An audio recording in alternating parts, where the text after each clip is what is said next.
Cutback for Vasilev, and Lukic! A banger of a strike for Jovan Lukic's first MLS goal! It's fallen out to Westfield! Oh, wow! He's nearly taken the roof of the net off! Philadelphia pounce again! Who gets his goal on his Union debut? The record signing, off and running in his first appearance for the club.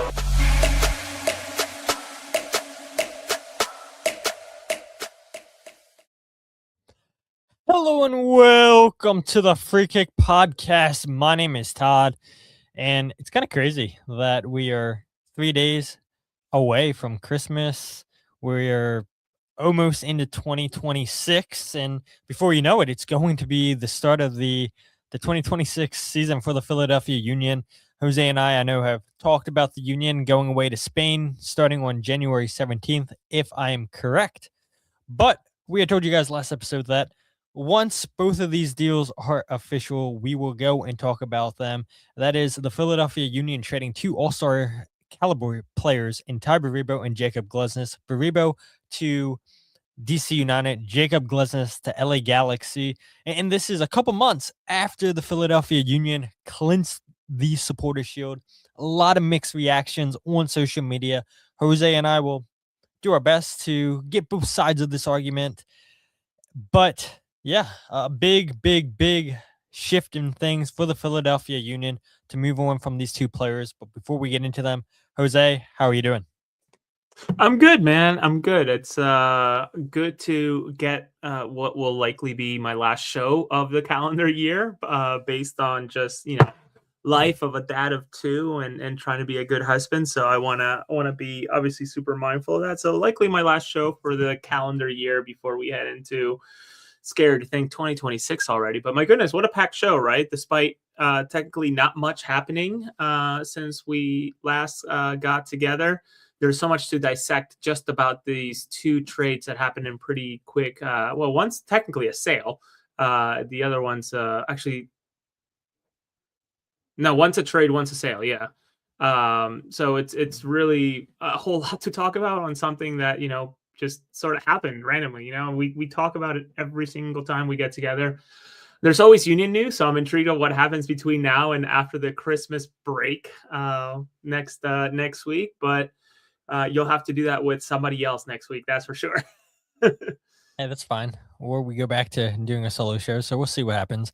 But yeah, these two deals, official, Jose, and I guess we can go ahead and start with maybe the bigger surprise, and maybe that's a little bit controversial to the listeners.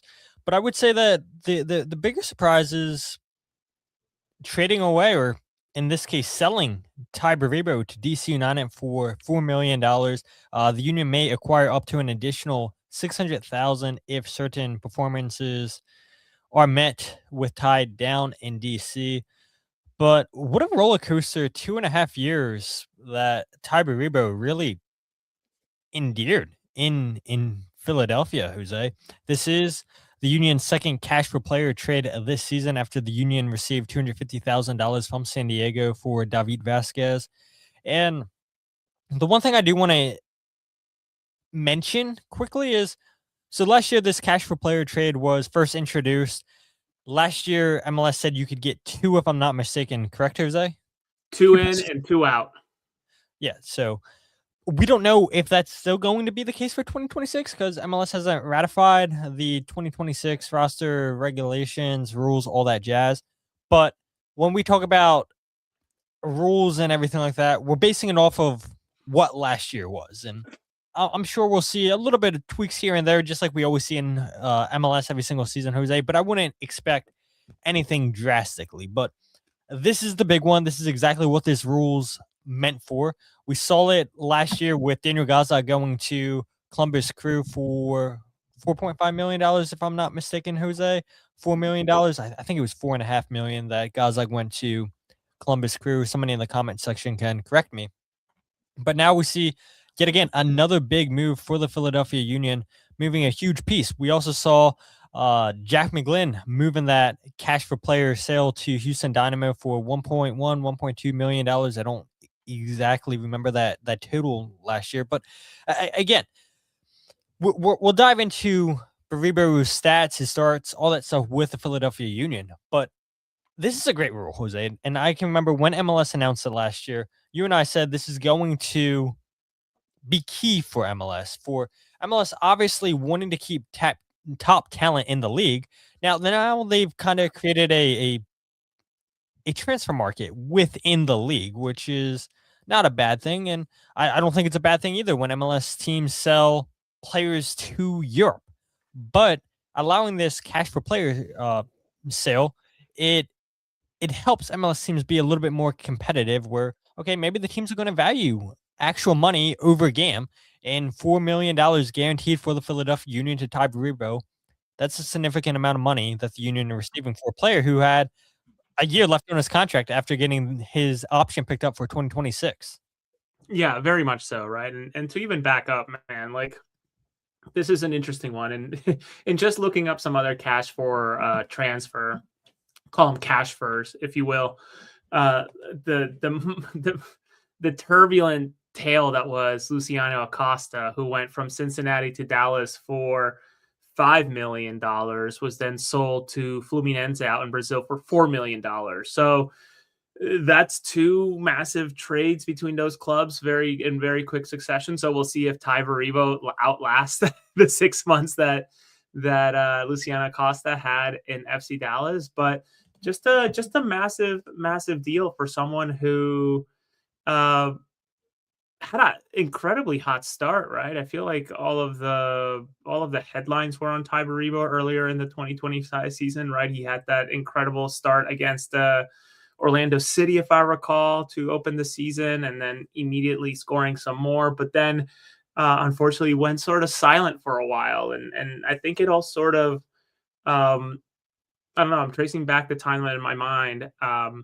But when he went on international break and stayed in Israel to finish his green card and then was stuck there.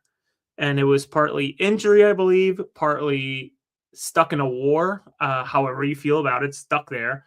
And then once it came back, it just sort of never picked back up. If I again, I'm just recalling, I don't have his stats in front of me.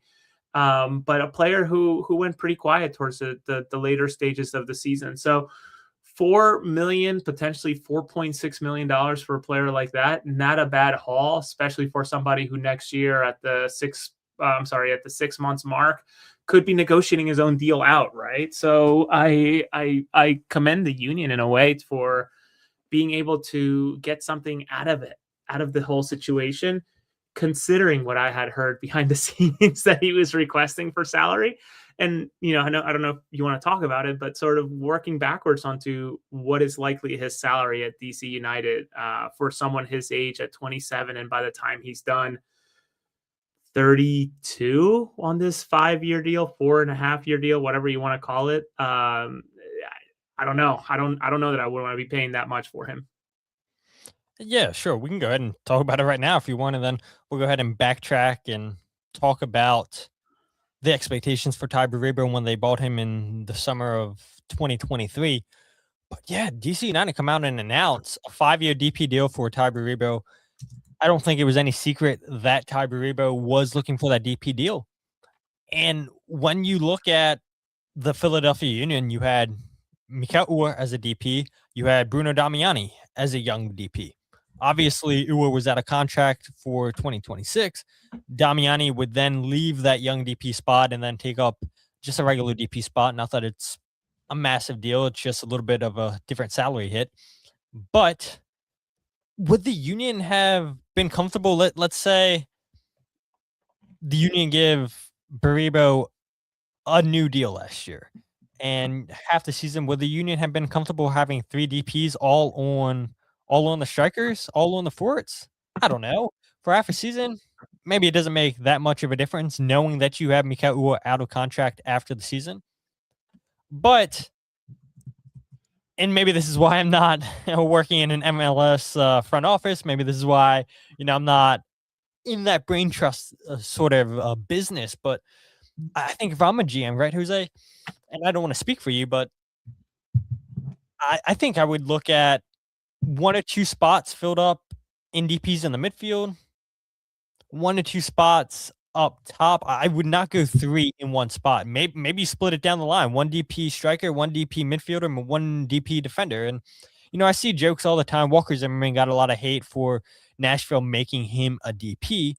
But this league gets a lot of hate from MLS fans saying, oh, the defending could be better. And there is no secret that it's an attack-heavy league. And we had talked about the South African that Chicago Fire wound up signing, how this is a good deal for him coming over as a U22 defender, playing against high-level attackers.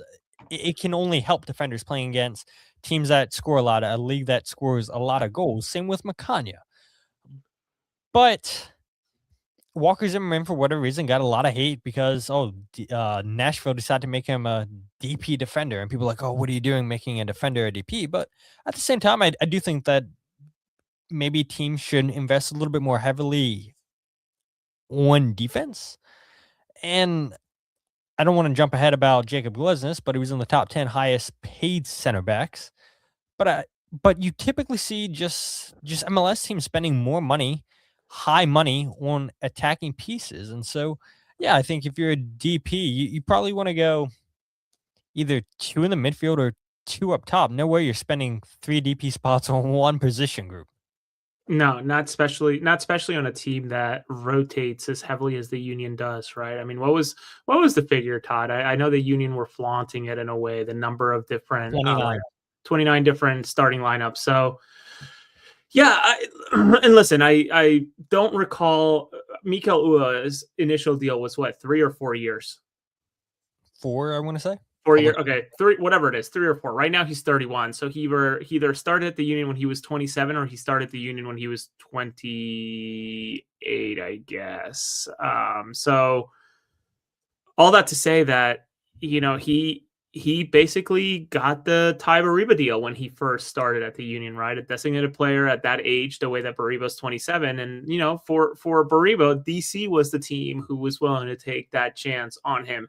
Not to say that Mikel Ua hasn't been successful, not to say that Mikel Ua hasn't accomplished a lot with the Union, just to say that different teams are going to have different feelings about having a player once they finish that deal. Like, listen, Tai Baribo is going to be, should he finish the entire deal, be 32, maybe 33, depending on when his birthday actually lands, if I'm doing the math correctly. And based on, behind the scenes stuff that I hear from sources, that he was asking closer to $2.5 million or more on a yearly basis on 5.5 years. That's a lot of money to commit on one player specifically. So based on just some rough math from the DC United press release, which they kind of snuck this part in there, the total transaction value of the trade, including player compensation, exceeds $15 million for DC United, a clear investment in the club's future success, end quote. So with that said,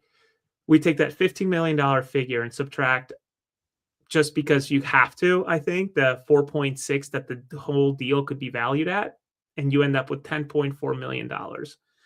Again, it's not perfect, but you take that 10.4 and you divide it over 4 or 5 years, depending on how you see that half season. DC United might see it as a whole year. I don't.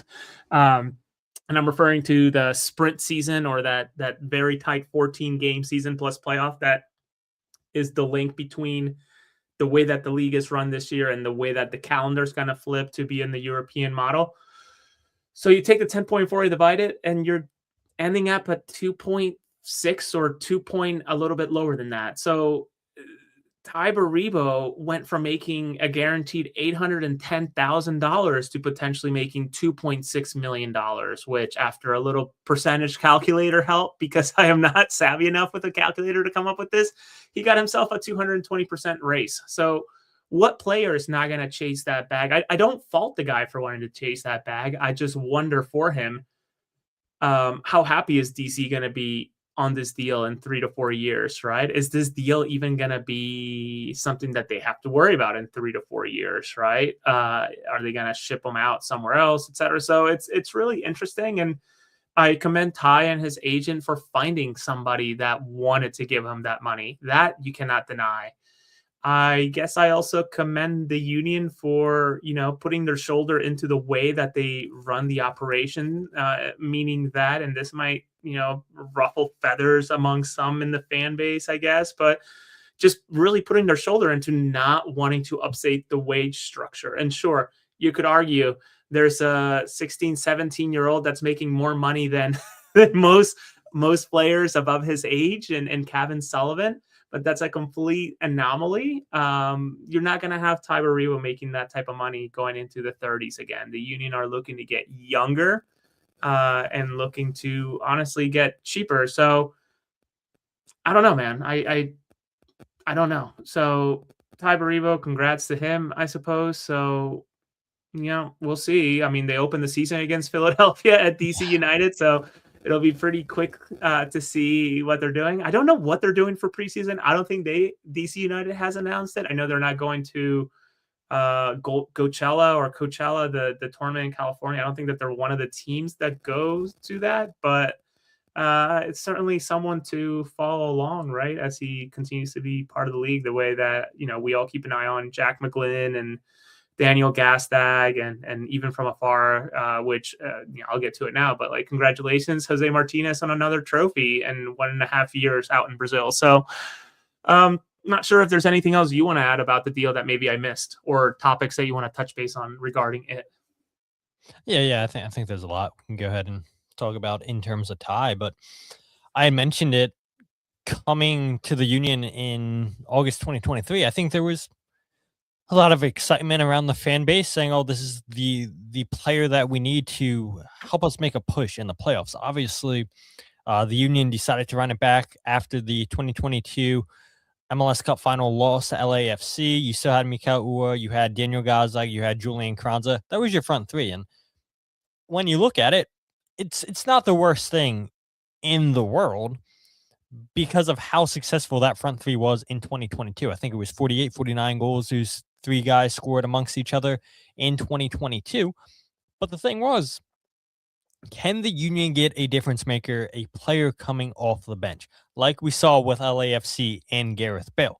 The Union go out in August and bring in Tai Baribo, and Tai Baribo was lighting the world on fire in Austria. The Union, I believe, paid $1.5 million to get Tai here. But my goodness, Jose, he absolutely failed to break into then manager Jim Curtin's starting 11. Only made 6 appearances across all competitions in 2023. Did not make a single appearance in the playoffs that season. Made 1 start against Charlotte. A total of 152 minutes. Curtin in 2024, the Union run it back yet again. Julian Kranza in less than 6 months. Yeah, less than 6 months. His contract was going to be out. Winds up leaving, obviously, in the summertime to go to Feyenoord in the Dutch league. But Jim Curtin continues to go with Mikel Uhre and Julian Kranza up front to start 2024. Tai Baribo, essentially 3-4 months. He's not playing that many games. Only makes 4 appearances from February 20th to June 15th across all competitions. Don't forget, the Union were in CONCACAF Champions Cup in 2024. Total just 23 minutes, Jose, in the first 4 months in 2024. 23 minutes. I mean, that tells you just how difficult life was for Tai Baribo. You hear talk behind the scenes that Baribo isn't living up to expectations in training, isn't training as hard as that he potentially could. And you hear all these reasons why he's not breaking into the starting lineup, why he's not getting into the match day squad coming off the bench. But regardless, Baribo is not playing. Barely plays at all in 2023 when maybe the Union could have used him in the playoffs. Obviously, they lose to FC Cincinnati on a controversial call. Could Baribo come off the bench and got a goal? Potentially. Then 2024 comes and you only play limited minutes. You play so little minutes, 23 minutes in all competitions.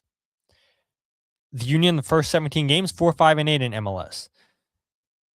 Kranza has an ankle injury, if I'm not mistaken, and then obviously eventually gets sold to Feyenoord. And now what does Curtin do? He has no other choice but to play Tai Baribo. Baribo makes his first start in MLS in 2024, scores a brace against Cincinnati. Union go on and lose that game 4-3. And this is the game I think a lot of people are going to remember with Quinn Sullivan and Marcus Anderson. Marcus Anderson gets cashed into Jim Curtin's doghouse, never seen from ever again, gives away the ball poorly. That leads to Acosta's goal to make it 4-3 Cincinnati. Quinn Sullivan potentially had a chance in that game to go ahead and put the Union up 4-3, but what a disaster of a game. But the headlines from that game was Tai Baribo's first start, scores a brace against Cincinnati. But the biggest story I would say for Baribo in 2024, obviously the Union missed the playoffs. But the biggest story was 16 goals in 22 games across all competitions for Tai Baribo in 2024. 16 goals, 22 starts. Really fantastic numbers. He wins the Golden Boot in the League's Cups, has 7 goals. Union lose the third place game against Colorado Rapids. I don't know if you remember that game too much, Jose. Baribo scores a brace, and then it goes to penalties. Him and Gazak both get the penalty saved. Crazy. You score a brace, penalty, you think it's going to be easier. Zach Steffen steps up and saves Daniel Gazak, who's pretty much automatic from the penalty spot. Baribo steps up after scoring a brace, gets his penalty saved. Unbelievable scenes. Union go and lose that third place game, which is why they don't qualify for the Champions Cup in 2025. Maybe, to your point, Jose, maybe that's why Baribo got off to a hot start. The Union don't have to focus. They don't have to worry about CONCACAF Champions Cup. Straight into MLS play. Baribo comes out, scores yet again another brace. 6 goals in the first 3 games of the season. And yeah, I mean, just unbelievable performance from Tai Baribo in the first half of the season for the Union. 13 goals he scored. But then after that, he absolutely just disappeared. And I think that's putting it kindly. And it's the worst possible time that you want to disappear too, when you're in a contract year. Yes, what you did at the beginning of the season, phenomenal. But then when your team needs goals, when you need players to step up, and granted, Union had 18 other different goal scorers. They were finding other players to score goals when Baribo wasn't scoring. So it wasn't like they were missing it too much. But still, you would want to see Baribo score more than 3 goals in the last 17 games of the regular season. You have to wonder, no, and thank you for that entire recap. I think Val's comment is so on point, right? That period in Tai's Union career was very puzzling, which it absolutely was, right? That early, you mentioned 6 starts that one year. Let's call it 5 because the one was 22nd. Yeah, 6 appearances, yeah. Appearances, sorry. So let's call it 5 because one of them was a 22nd run to the corner and maybe get a touch. Yeah, I mean, listen, I'm happy for the guy that he found someone to give him the money that he wanted. He remains in the United States. He doesn't have to go too far, maybe to a city that he's more interested in living in the DC area somewhere. I don't know where he'll end up. But it's interesting that had he scored maybe 3 or 4 goals in the period between when he went really in the period where he went really cold there at the end, I think we're talking about a 5, potentially like $5.5 million transfer, because then you show some more continuity in terms of the way that he can score and score when it matters. Maybe 2 goals, 3 goals, and then 1 or 2 in the playoffs. Like we're maybe a completely different deal here altogether.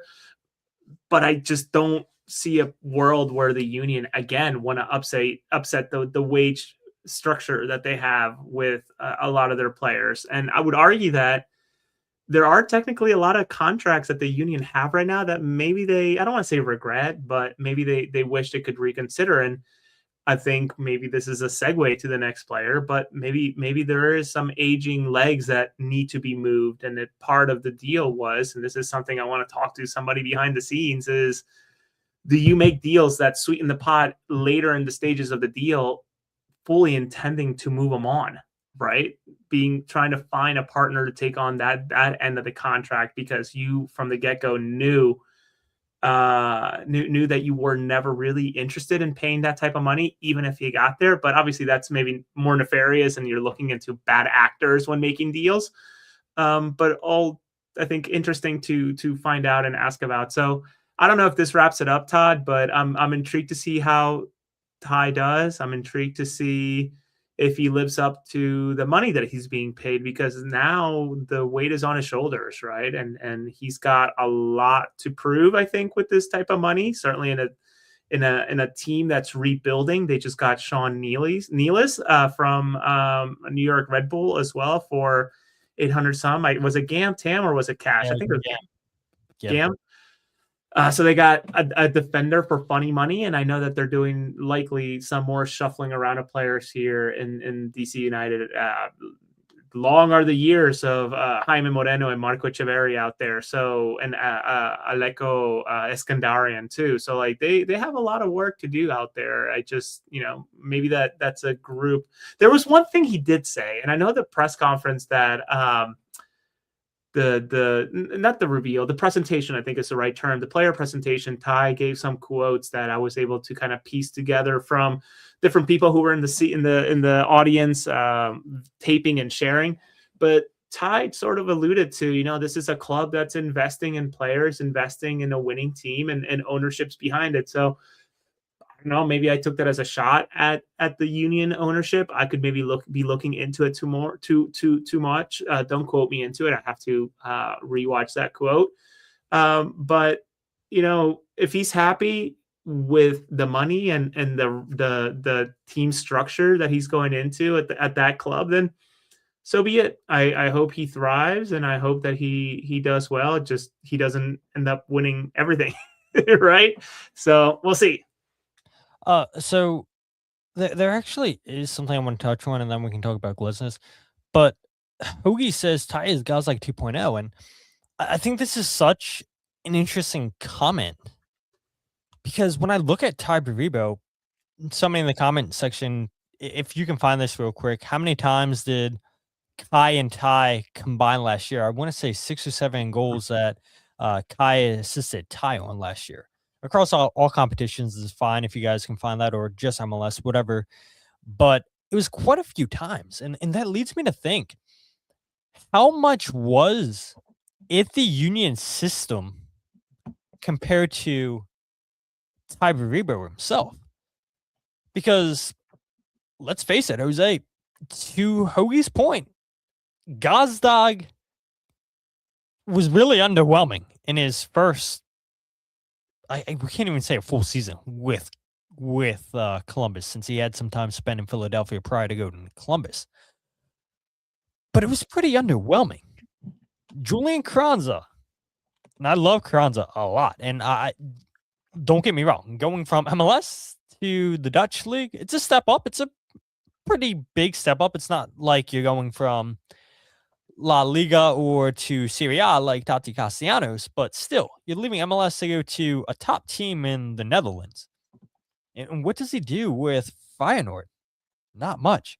Goes out on loan to Leicester. Still can't get a goal. Can't even get into the starting lineup. Maybe it is something, Jose, about these players looking a lot better than what they actually are because of the Union system. The Union system bringing the best out in these players. And maybe this is a little bit of a stretch too, but what did Corey Burke do once he left Philadelphia? Went to New York Red Bulls and then went to Lexington. Where did the goals go at those two clubs? I get it. He wasn't a top goal scorer with the Union, but I feel like he was scoring more with the Union than he was at Red Bulls in Lexington. So I'll be curious to see what Baribo does in his first season with DC United. Yes, he's obviously a proven goal scorer. Disappeared in the second half of the season for the Union. But how much is this? The Union system making these players look a lot better than they are. Yeah, and this is a system. You're right, and to your question about the Kai and Tai connection, which of course led to that really silly marketing campaign for the drinks, whatever. Kai even made a joke about it, I think, on social media once the announcement went public of the move, of like, thank you for the gajillion assists, brother. It was, it's goofy. There's something to your point there. but I do agree with you. I think that there is something about the system, right? You're looking at a system that advances the ball forward as fast as possible, gets it into dangerous spots, and serves the ball as quick as possible, and puts the defenders and the players. Sorry, I just got a note. Okay, my iPad's acting weird, I guess, on the side.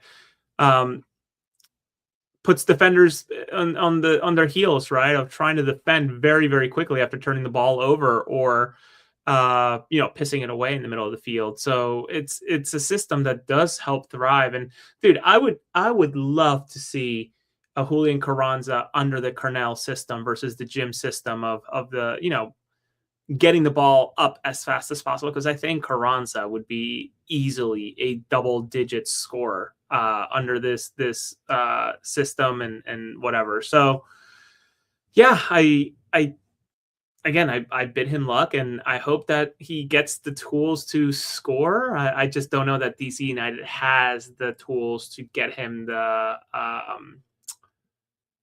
service that he requires, because there's no denying that he's incredible inside the six. I just don't know that he can create his own goals, if that makes sense, the way that Damiani can, interestingly enough, against DC United by muscling three players and then ultimately having some shots from outside the box himself. So I don't know how this is going to shake out, but it'll be interesting to watch from afar, or not too far, I guess, just right up 95.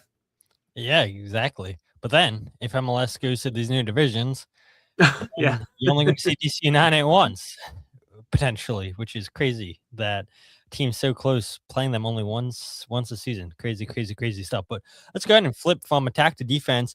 The Philadelphia Union also announced that they had acquired a guaranteed $1.1 million in general allocation money, GAM, from LA Galaxy in exchange for Jakob Glesnes and the homegrown priority rights of Union Homegrown for Jamir Johnson. And before we talk about Glesnes, let's go ahead and talk about, I think, the part that got a little bit snuck in here, Jamir Johnson. Obviously, very, very talented player. Went away to the U17 World Cups with Kellen LeBlanc, Jordan Griffin, and Kevin Sullivan. But a little bit similar to Quinn Sullivan, where he came up through the academy as a winger. Quinn's way too talented to not sign. So the Union signed him regardless of not having a winger role in the first team. And you're in a little bit of a similar situation with Jamir Johnson.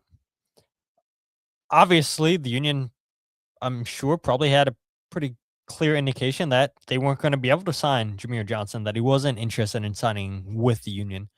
And so you go ahead and sell the rights to LA Galaxy, and the LA Galaxy can go ahead and try to take a stab at it and see if they can sign him to a homegrown deal and get him to commit to MLS for a couple seasons. But the thing with Jamir is, I feel like the last couple seasons, we've seen him posting on social media, having training stints at PSV in the Netherlands. And I think it's pretty clear that he has aspirations to go to Europe, and maybe LA Galaxy can't even get a deal done. And so, yes, I get this is a pretty significant loss, losing a very talented player in the academy, but let's face it, if players have dreams and aspirations to go ahead and play in Europe and have no interest whatsoever signing with your club, playing in MLS, playing with Union 2 and MLS Next Pro, you can't force these guys to sign contracts. And so the Union go ahead and include Jamir in this deal. They get a sell-on clause if LA Galaxy do eventually sell him, if they are able to sign him to a deal. But when I saw this, Jose, is it wrong of me to feel like, yeah, this doesn't, like, again, he's a talented player, don't get me wrong, repeating myself for the fifth time. But to me, like, I just didn't think Jamir Johnson was ever going to sign in Philadelphia, just because it didn't seem like he really had a spot on the first team. I mean, based on everything I kept on hearing, I had thought that there was never really an opportunity for him to want to sign with the Union. And I don't know if that maybe, again, I don't know enough about the player, but what I will probably infer a little bit is, and maybe this is me putting, things together that shouldn't be together, but I don't know if his, say, not being interested in signing led to him not really playing for Union 2, right? Because why would they? Okay, there you go. Why would the Union 2 go on and give him the opportunity with Union 2 if he's not willing to sign a contract, right? Again, I don't know if that's the way they operated on it. I'm not saying that is, but he was a player that really did not get much game time. I don't know, and I think this is where you start getting into the pipeline of players from academy to Union 2 to the first team maybe starting to get a little bogged down, right? And maybe this is where you start thinking, all right, well, there's really no opportunity for this player. We got to figure out and do right by the player. Here, Jamir gets an opportunity to go to LA, maybe gets a homegrown deal of some sort worked out with LA, fully knowing that it's temporary and a short type of thing because he has bigger aspirations. My goodness, every time that I would follow what he was doing at PSV, he was assisting or scoring left and right and all of these different invitationals during the offseason. So he was doing well. He was doing the right things that he needed to do. I just don't know that the system that Philadelphia plays really made sense for them to have a winger the way that Jamir plays. So I wish him well. This part of the deal took me by surprise, but in the sense of like, oh, I did not hear about that part, but obviously heard about everything else that dealt with Glesnes. It is what it is. He's a prospect that don't feel bad for him or Glesnes or Baribo. They're either swimming on money, getting a new opportunity, or living in sunny California. So like they'll be totally fine. That's very true. I mean, you go from East Coast weather, growing up in Norway, to now going to pretty much sunshine year round in LA. And I would imagine Glesnes still, I mean, LA Galaxy are picking up his contract that he had in Philadelphia. So I would imagine not much changes from the $1.3 million that he was making last year. He'll be fine. He can't afford to live out in LA. That is for sure. But yeah, looking at Jakob Glesnes, Jose, I mean, $1.1 million guaranteed in game, have the potential to go ahead and see that money turn into a total of $2.2 million if all these incentives are hit. Union get 600,000 in 2027 GAM, 500,000 in 2026 GAM. And again, I don't know. There's so many times on this podcast where I talk about this is great. The Union are just collecting GAM, and you want to have a good war chest of GAM available, and you want to collect as much as you can because you can go out and acquire more players and spread that amongst your roster, buy players down, etc. And people are like, oh, I don't want to hear this, blah, blah, blah. But at the end of the day, it's a business. It is a business. I see the comment here from Shaggy says, this was in regards to Jamir. I don't think he was interested in a small market team. And again, people always focus on the Union being in the bottom 5 of the lowest spending teams in MLS. And so, okay, yeah, of course they're going to look to make a profit. Not saying that all teams aren't looking at a profit, but maybe the Union are looking at it a little bit more heavily than other teams would.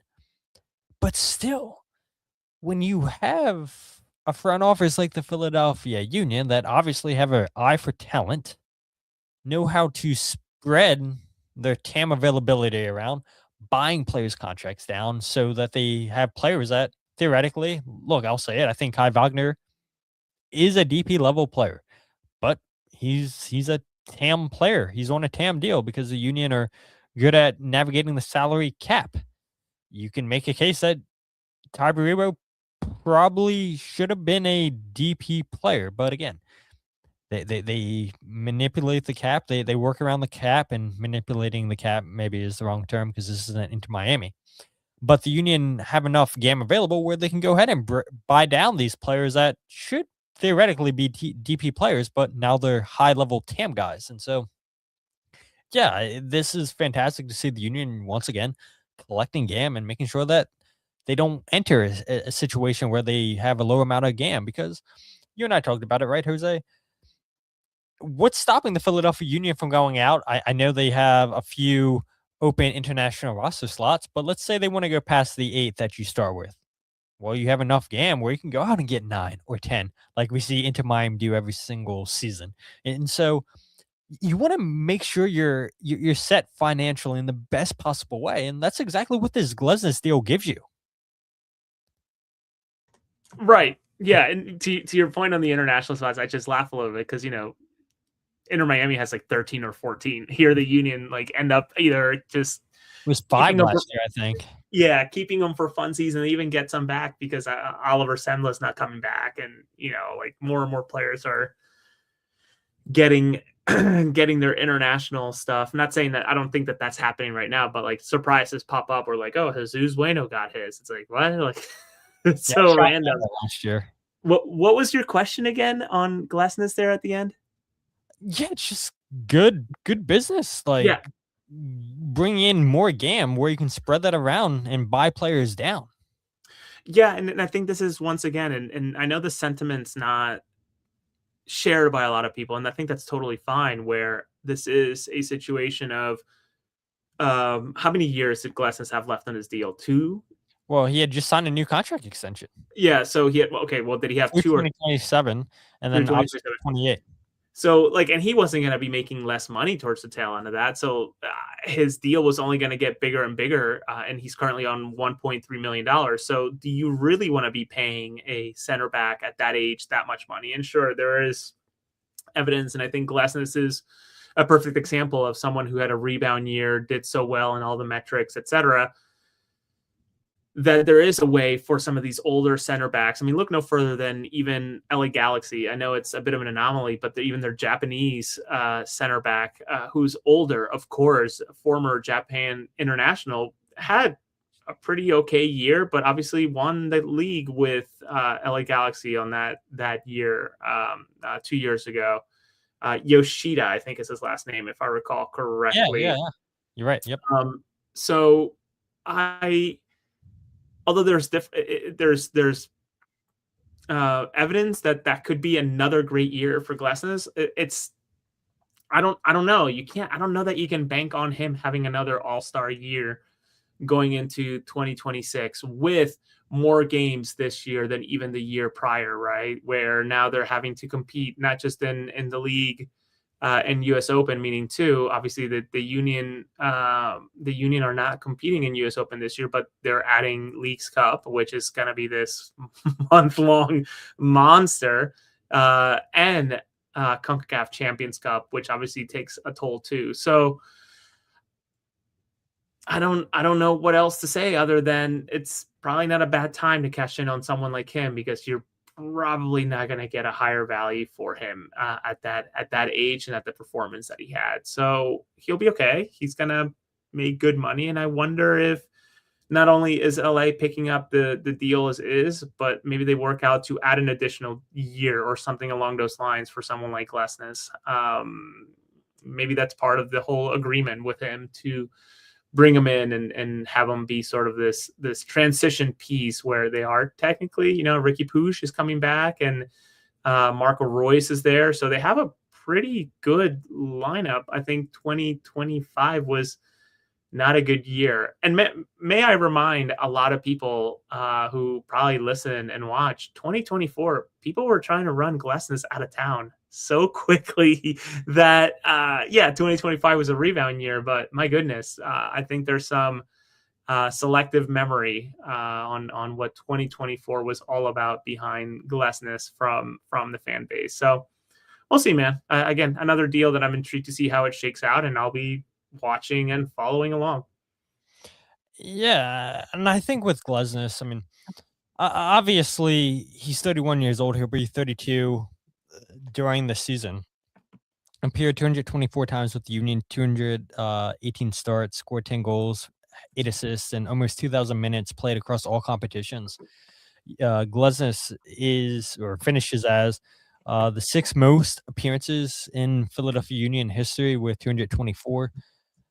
And this is a player, Jose, that I think you obviously are losing leadership. You're losing consistency. You're losing I don't want to say the face of the turnaround for the Union, but he actually might be the face, Jose, because the Union obviously make the playoffs in 2019, and I think maybe fans would want to say an attacking player is more so the face of the franchise, but a guy who was brought in 2020, and you are new to a country, new to a league. You go through the MLS's next back because the world shuts down because of COVID. I mean, that had to be so difficult for Jakob Glesnes coming to a new team, a new league, a new country. You're away from your family because you're sent away in this bubble down in Disney World, and you're just sitting in a hotel room where you don't know your teammates. And so what do you do? How do you build team chemistry? And to his credit, we see him have phenomenal performances in 2020. And yes, he was the defender of the year in 2022. He's a multiple-time All-Star, I think 3-time All-Star appearances for Glesnes. He was nominated for Defender of the Year this season as well as 2022, where he won it. And so he has experience of being a successful center back. But losing a player, like I said, that in my mind is the face of that turnaround. Defensively, for sure, for the Union, but we see what the team does in 2019, and 2020 comes in, and Ernst Tanner shakes up the roster massively in 2020. You bring in Jose Martinez that year too, and let's not forget, Jose Martinez wasn't even supposed to be the guy. It was Matai Orvit's sexy season. That was supposed to be the guy. And Jose Martinez has this debut game against LAFC, face all bloody and everything. And this is a guy who is a cult hero in this fan base. But him and Jakob Glesnes are huge pieces, and Union Nate says it right here in his opinion. Jose Martinez was more so the face of the turnaround than Jakob Glesnes. A little bias on his picture, may I add? I didn't even notice that. I didn't even notice a little that. bias. Good call. Yes. For people who don't watch these live streams, it's a picture of Jose Martinez giving the middle finger, I believe, or double birds to New York City supporters. I believe that was. Yes. Legendary picture. But yeah, you have these guys that really institute what this team wants to be: hardworking defensively. Let's get the defense right first. And LA Galaxy, 66 goals they conceded last year, and they need to shore up that defense. And Yoshida feels like he's been around playing forever, 35, 36-year-old center back. And yes, defenders can play well into their late 30s, but you do eventually think that a fall-off is going to come. And that's exactly what we saw in 2024 with Glesnes. Obviously, he gets hurt towards the end of the 2023 season with the hernia. 2024 was never right, but he looked god-awful. And to your point, Jose, I think there was not a single person in 2024 that said, why are we bringing Glesnes back? You got to get rid of Glesnes. But yet, he was making too much money. Jose, let's face it, $1.2 million before we signed this new deal. Nobody wanted that salary. If somebody would have wanted that salary, it would have had to been the Union eating some of it. And the Union weren't going to get rid of a player and pay half of his salary, whatever the case may be. The Union banked on, okay, let's see a new coach. Let's see if he can rebound. And that's exactly what he did. Up again for Defender of the Year. And so you're selling Glesnes, in my opinion, at his max value, his highest value that it has been in some time. It helps that he signs that new contract. That increases the value a little bit because you're buying a player that has multiple years committed into them, but he's coming off of a strong season. And so from a business perspective, this is the best time to go ahead and sell Jakob Glesnes. I fully respect what Jacob's done for this franchise, but $1.2 million or $1.1 million, in GAM for a player that's going to be 32 years old that showed injury history in 2023 and 2024. Can he replicate again what he did in 2025? I don't know. And we talked about it, Jose. How much is it, the Union system, compared to these players being as good as they looked? it's going to be telling, I think, in 2026 for Jakob Glesnes. Yeah, that's another make or break year for him, right? Into what LA wants to do. And I almost wonder if the deal is actually very similar to Elliott. Obviously, Elliott was more of a free agent, of course, versus being a guy who gets traded. This is what I meant by a trade versus a sale.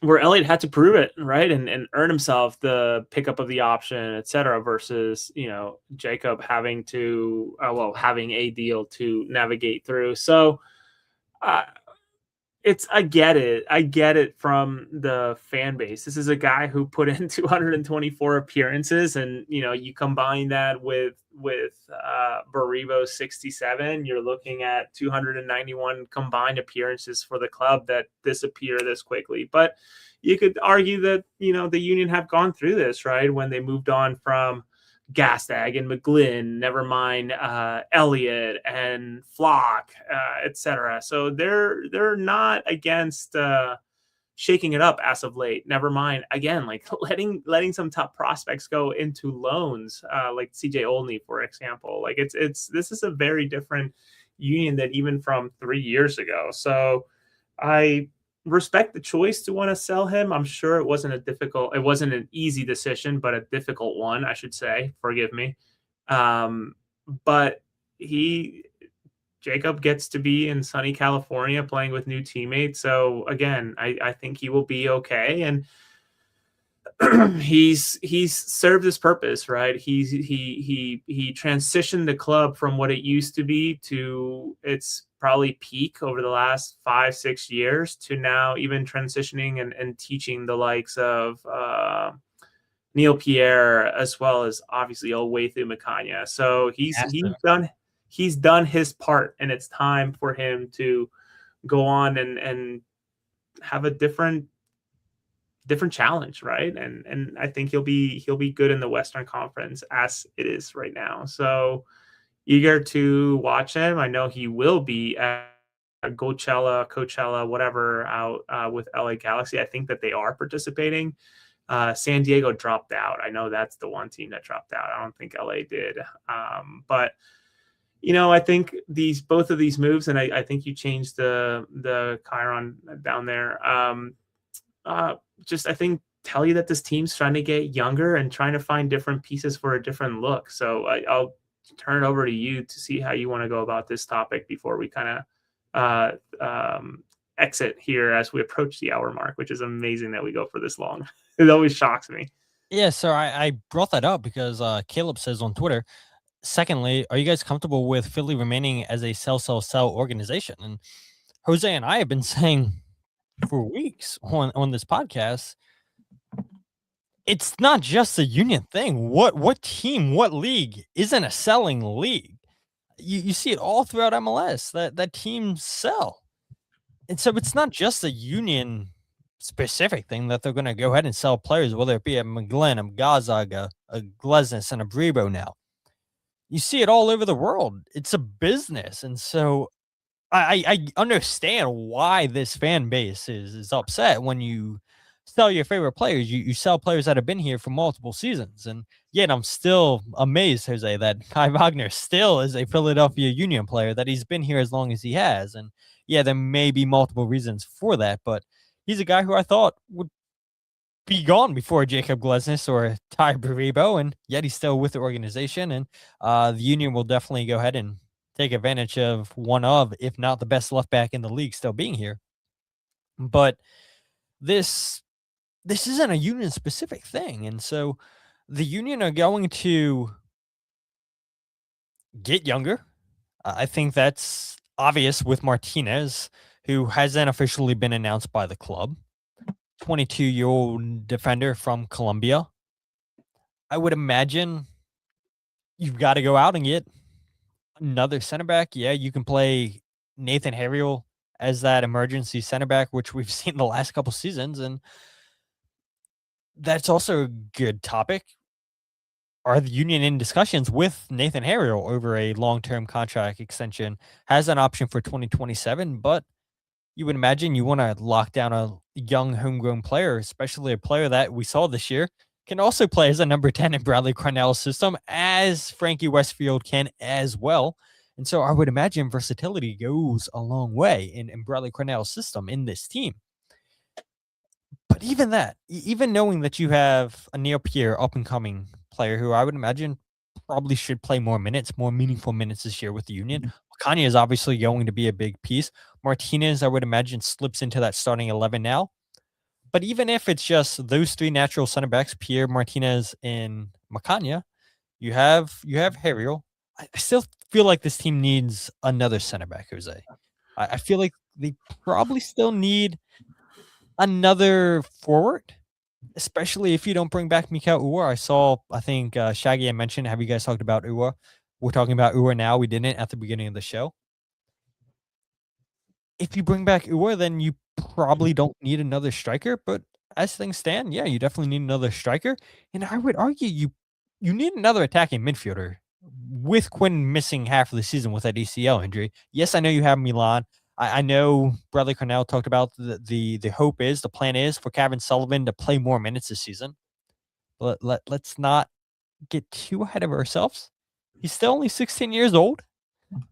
I would like to see a little bit of an older player, a more experienced player come in here. Nothing against Kevin Sullivan, but let's face it, right? Bradley Cornell's job is to, yes, develop players, but it's also to win games. When you're in multiple competitions next season, CONCACAF Champions Cup, obviously the league, it was also announced the Union will be participating in Leagues Cup once again, starting in August, right after the World Cup break, if I'm not mistaken, right, Jose? And then lasting into the first week of September. Yeah, you've got some work to still do if you're the Philadelphia Union. Yeah, and I don't have much else to add. I do believe that, yes, Martinez is likely coming. I haven't checked in, but last I had heard is that it was all but announced, done but announced. And again, that's just from sources. We'll wait for the club to do what they got to do. But they certainly probably need a center back, probably, like you said, an attacking midfielder until Quinn comes back, and Alado and Damiani sort of leading the charge. But who is the number 3, right? Who is part of that trident there? Obviously, you want to have the attacking mid be involved, or someone with an attacking minded midfielder. But I'm sure that there's conversations happening on Uhre. I don't know, man. Like, I don't know if he would be willing to sign a 1-year deal. Obviously, the Union did not maybe want to give it to him at the time, or at least I'm inferring that maybe they didn't want to give it to him at the time. I don't know that a 1-year deal makes sense for someone like him. I think if you're Mikael Uhre, you're looking for some sort of stability, job security. Yeah, I'm sure there's plenty of teams in the league that would give him close to what he's making now, if not significantly more than Philadelphia would be willing to give him, just to be, again, a transition forward for the next batch of players on a 2 to 3 year deal, right? 2 guaranteed, maybe a 1-year option, because at that point he's 33, 34, and even that feels a little long in the tooth.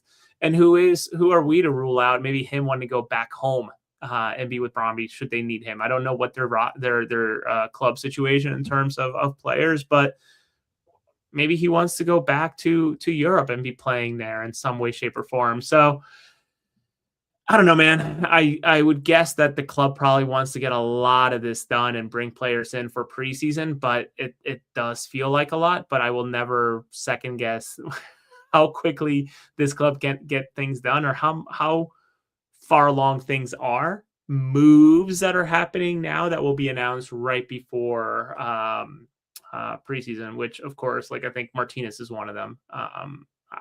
That could be, I don't know. I'm thinking of the PR angle. They wanted to get done with the departure of these two, let the holiday break, clear the air, and then they come back with positive news of signing a player or two. So we'll see, man. Lots to get done on the business side, and that's where I think a lot of this is going to get very exciting very quickly here in the next couple of weeks. Yeah, for sure. I fully expect there to be a lot more business done by the club. I would imagine that they would want to have a majority of their business done before the team heads off to Spain, because you would want to have your full team present in training sessions preparing for CONCACAF Champions Cup, and so I would imagine the Union are probably going to go ahead and try to get as much business done as quick as possible. I'm hopeful that we see at least one deal announced officially before the end of the season. Whether that be Martinez, something else. I guess Martinez would probably be the most likely, since you reported, Jose, the reports came out of South America, but we're just waiting for the official announcement with the club. But yeah, I don't think it's time for Union fans to panic. I'll go ahead and address this quickly from Union Nate, assuming that he's still on here. He says, any update on the status of Ernst Tanner? None whatsoever. Zero. I think the Union, for legal purposes, are going to keep it as tight, as quiet as possible. And in the same with MLS. So as disheartening as it is for Union fans, maybe for fans that are upset with this investigation for a second time, taking as long as it's taken, I think it's now been a little bit over a month since MLS announced that they were reopening up this investigation. When you have all those allegations that were as serious as they were against Ernst Tanner, you want to take your time with them. But I do understand the fans' frustration. They want clarity on the situation, just like I'm sure the club want clarity on the situation, on their boss. So we'll go ahead and see what comes of that investigation, but no update whatsoever that either one of us have heard, because things like that are going to be extremely tight-lipped, kind of like the whole Bruce Arena situation a couple years ago in New England, right? Where still can't really find out exactly what was said or what caused Bruce Arena to be out of the league. When you have things of those nature brought up, yeah, you don't find out until people want you to find out. So yeah, no update there, but yeah, I'm fully confident that there's going to be more moves announced by the club, and yeah, excited for 2026, Jose. I think this is a good way to go ahead and end your 2025 season on the show before go ahead and take a reset, a quick reset, because 2026 is going to be here before we know it. I know you have a whole bunch of traveling for work coming up in January, so I don't know how you're going to do it, but somehow you do it, Jose. I'm intrigued to find out what country I need to plug into my VPN to watch the preseason, the way I had to pay for a dumb subscription for one match to watch them out in Spain while I was out in Seattle. So we'll see, man. I don't know. I'm curious to see how quickly they get things done, but I'm sure that here the next couple of weeks, and maybe, who knows, Todd, maybe there is an emergency pod where I jump on for 15, 20 minutes to just chime in and chime out. Considering Panic at the Disco reference. What's that? Is that a Panic at the Disco reference? Maybe, just maybe. I think that's been a good year. I think it's been an interesting year for a lot of things, and I'm just I think we all just need a little break here from all of this Union stuff. It's gonna happen quick. It's gonna happen very, very quick. But January 17th is right around the corner, or even before that. I'm sure they'll get together to do some running about before they go out to Spain. So, yes, that is a great question. I'm just looking up. Yeah, I believe that you pronounce his name Janier Martinez. Janier Martinez. I can't use the accent quite as well as Jose, but to Valerie's question, asking how do we say our new Martinez's first name, Jose, which she said on the chat again. You guys are missing out on all this on the live stream. For the people that don't listen live, that just want to listen to the RSS feed, which is totally fine. But yeah, we enjoy the interactions on the live stream and seeing the people that watch and maybe not comment, but yeah, you guys got to get more involved on the live stream, people that just listen on the RSS feed. But Jose, as always, where can people go ahead and follow you on social media? At Jose R. Nunes 91. excited for 2026 to get here, man. It's kind of scary how quickly it's come about, but flipping the league year for one of the last times on January 1st before the big switch coming up here in a little bit. So enjoy it while it's still easy to remember how the league works, because it's going to get a little more complicated once it goes into the new format. I think they should take that shortened season back to Disney and have a MLS is back 2.0. It would be awesome.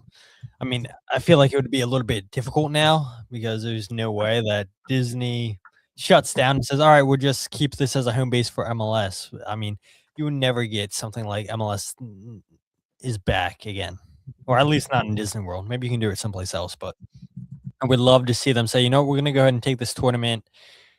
We're going to do these 14 games in just one city, and we'll go ahead and I love that, Jose, just pushing back to Hoagie. But she called me out for not shaving and having long hair. Like, Jesus, goodness. Said, I don't know what it is with her, dude. She's been coming at you, I feel like, the last couple of shows. It's all right. I listen, I'm non-persona grata in a lot of places, and this might be one of them, Todd. Telling. Apparently now, I crazy. Not to me though. I mean, maybe to some of the listeners, maybe not to me, Jose. Always welcome. Always a better time when Jose Martinez is yes, when Jose Martinez is in the room, but also Jose Nunez is in the room. But yeah, let's go ahead and do that 14-game mini season in an isolated place again, and then we come back with a bang for the 2027-2028 season. But yeah, if you guys aren't following the podcast on Twitter, Instagram, or Facebook, follow @FreeKickPod. Go ahead and check out the podcast wherever you get them, The Free Kick. Check out the YouTube channel, youtube.com/FreeKickPod. Live every single podcast this week, a couple of days, maybe tomorrow. I'll have my top 10 save video out of the 2025 season. Let's see who gets number 1 save. And then the following week, I'll go ahead and try to get the top 10 goals video out. But super excited to get those 2 videos out for you guys. And a lot to remember positively about of the 2025 season for the Philadelphia Union. And hopefully 2026 is even better. And speaking of that, Jose and I are trying to get some guests. I do say guests brought onto the podcast that I think would excite quite a few people. See exactly how that goes, but that's all I'll say on that regards.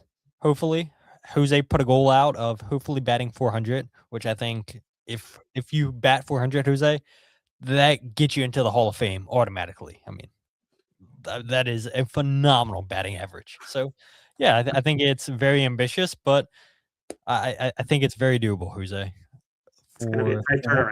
So it's going to be quick, but I think we can get close to that goal that you have of 400. So that's all I'll say. Looking forward to Christmas in a couple days, then New Year's next year, and then here we are talking hopefully lots of new signings for 2026 in the Philadelphia Union. But with that said, my name is Todd, and this is the Free Kick Podcast.